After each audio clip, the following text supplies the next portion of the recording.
couple months ago, I published my first mechanical keyboard review, the Ajazz AK820 Pro, and it's a 65% keyboard.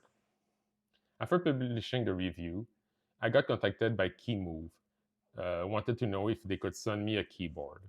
More data points is always useful, and I wanted to compare to other keyboard just to get an idea if my initial review stand out. They sent me the Key98. So let's review this keyboard and see how it compares. Let's talk about the spec first. It's a 98 keys layout. They call it 90% because they say they put the key closer together to reduce the gap between keys. Of course, you have RGB adjustable lightning. They use Gateron switches that you can fully hot swap. You have a 4000 mAh battery and a 2-stage bracket for the feet. It's a triple mode keyboard. You can use USB-C, you can use 2.4 GHz, or you can also switch it to Bluetooth. It also supports Mac and Windows. Like I was mentioning earlier, there's 2 levels for the feet, so depending how much you want to raise the keyboard.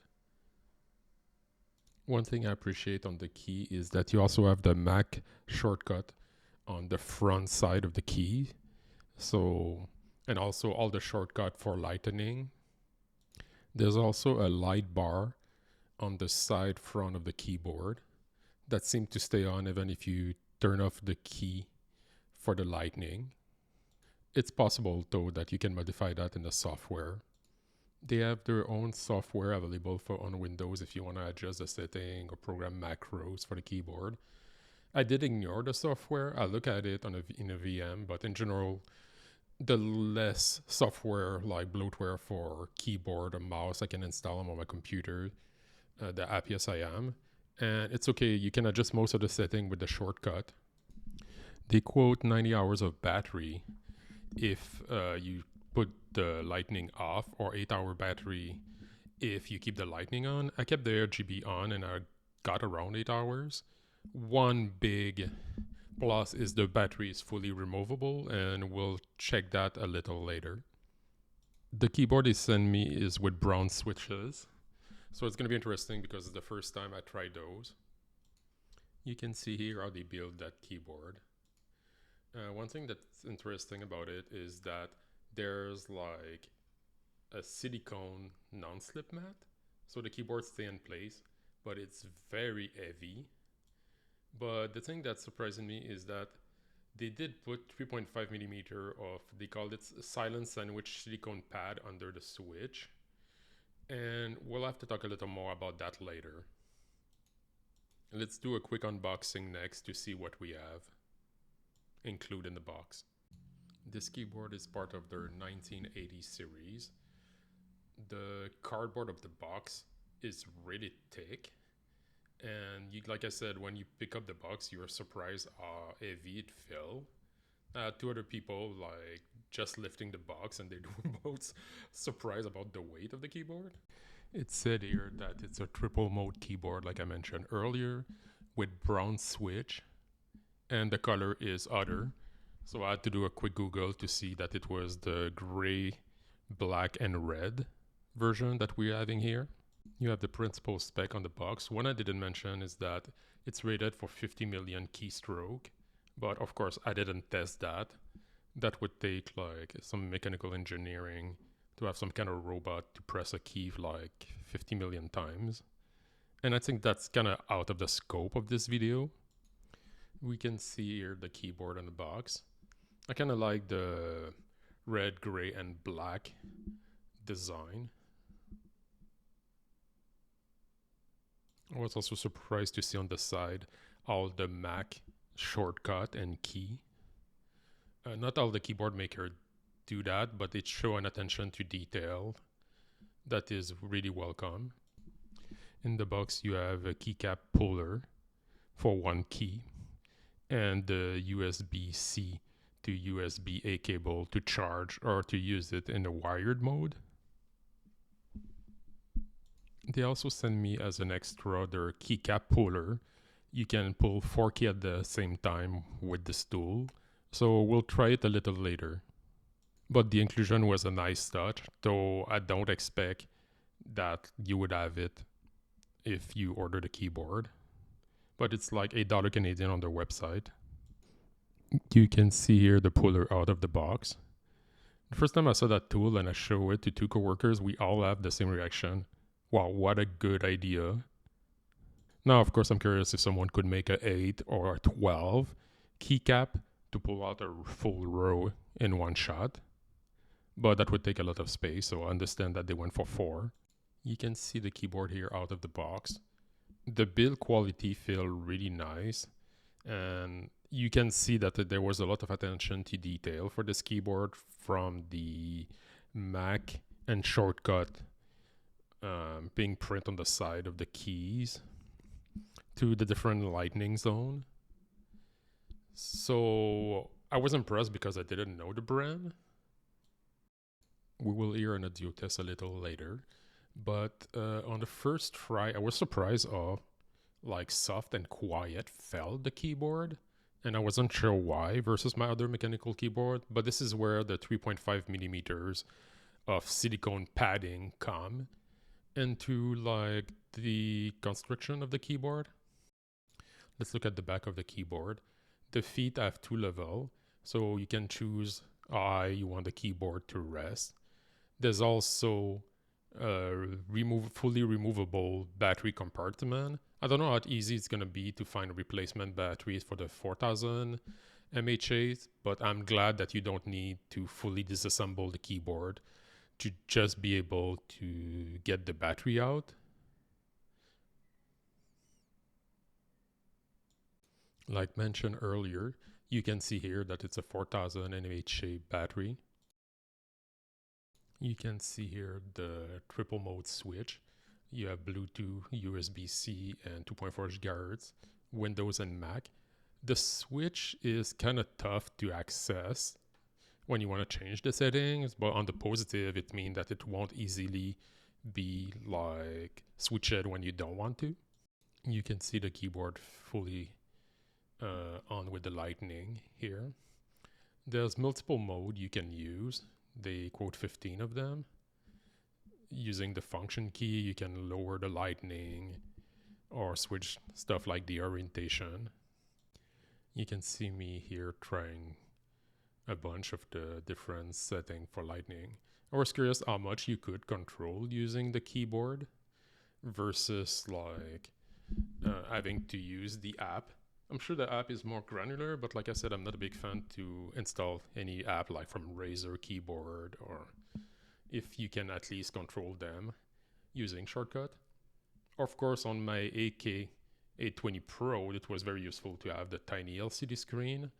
But because it's a full-size keyboard, I feel there's also advantage to this keyboard. I'll discuss both of them a little later in the conclusion. They say there's 15 different Lightning mode. So I cycled through a bunch of them just to see. You can see the brown switch here. And I'm going to use the included tool to see how easy it is to remove a key. Ended up being pretty easy to take one out. And I decided to use their keycap puller, their 4 key at the time tool. And it worked pretty well when you get it fully locked on the key and just hold the keyboard, and you can see 4 key out in one shot. I really like that tool. Let's do a quick sound test. If you don't put a lot of pressure on the key, the sound is really quiet.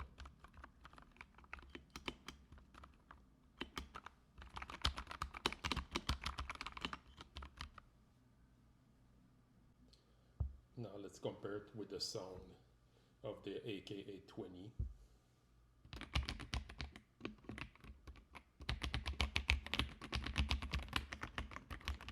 Way louder with the blue switches.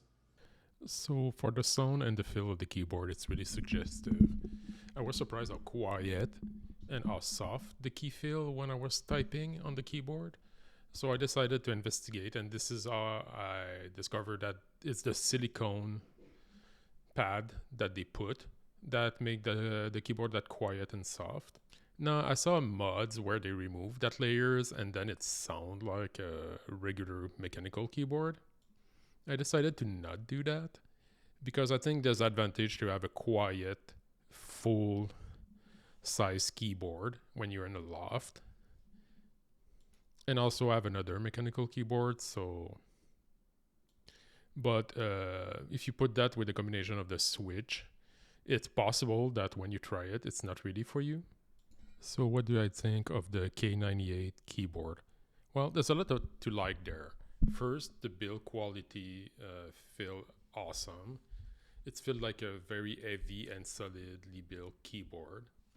It's quite affordable for a full 98 key keyboard. It's often on sale at $85 Canadian.